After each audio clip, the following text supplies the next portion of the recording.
अगर हम बात करें कि पर्सनैलिटी डिसऑर्डर को कैसे डायग्नोज करेंगे, पता करेंगे या क्या उसका ट्रीटमेंट होता है, तो जब भी पेशेंट आता है, मोस्टली तो पेशेंट आते ही नहीं है क्योंकि मोस्टली पर्सनैलिटी डिसऑर्डर ईगो सिम्प्टोनिक होते हैं। कहने का मतलब कि जिसको भी पर्सनैलिटी डिसऑर्डर होता है उसको लगता है यही नॉर्मल है और ऐसे ही नॉर्मल है और मैं ऐसा ही हूँ, इसको चेंज करने की ज़रूरत नहीं है, ये कोई बीमारी नहीं है। पर जब उनकी वजह से जब रिश्तेदारों को दिक्कत होने लगती है या काम वाली जगह दिक्कत होती है या उन्हें ही बहुत ज़्यादा दिक्कत हो जाती है अपने व्यवहार और पर्सनैलिटी की वजह से, या कई बार वो लीगल इश्यूज में फंस जाते तो वो ट्रीटमेंट के लिए आते हैं। अदरवाइज पर्सनैलिटी डिसऑर्डर अपने आप को पहचान ही नहीं पाते और ट्रीटमेंट के लिए नहीं आ पाते हैं।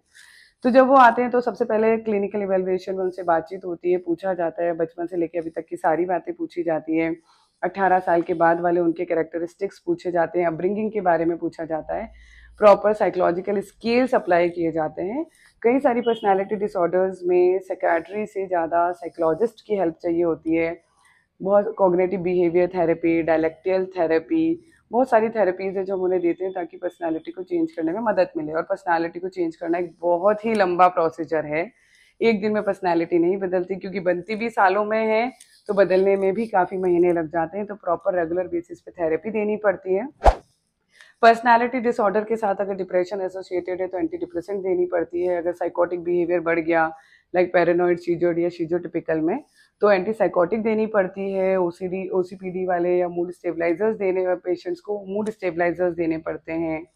तो साइकेट्रिक मेडिकेशंस मदद करती हैं, थेरेपीज़ मदद करती है ट्रीटमेंट में। और प्रॉपर डायग्नोसिस के बाद ही हम प्रॉपर ट्रीटमेंट कर पाते हैं, बट पेशेंट का आना ज़रूरी है, उसी के बाद हम पेशेंट का ट्रीटमेंट कर पाएंगे। Thank you so much.